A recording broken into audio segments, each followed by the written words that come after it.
Milí studenti, velice mě těší váš zájem učit se anglicky nebo čínsky spolu se mnou. Ještě předtím, než se rozhodnete mě kontaktovat, dovolte mi se představit a povědět vám, jakým způsobem probíhá spolupráce se mnou.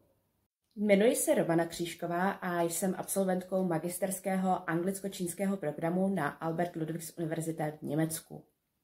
Ještě předtím, než jsem se vydala studovat do Německa, jsem si prošla studiem sinologie a politologie v České republice. Kromě toho jsem získala 2 stipendia, která mi umožnila studovat na univerzitách v Číně a na Tajvanu.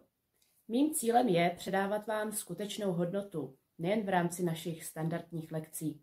Tudíž součástí služby, kterou ode mě dostáváte v rámci naší spolupráce, je i rozsáhlé množství materiálu, například ve formě cvičení na procvičování, videí s vysvětlením některých gramatických jevů a mnoho dalšího. Těmto materiálům se budete moci kdykoliv vracet, třeba i dávno po skončení naší spolupráce.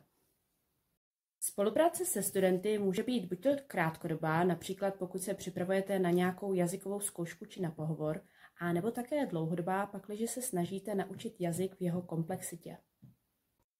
Nebojte se mě oslovit, i když máte pocit, že vy se cizí jazyk nemůžete nikdy naučit, protože i já sama jsem si kdysi tím, čím si nyní procházíte vy, sama prošla.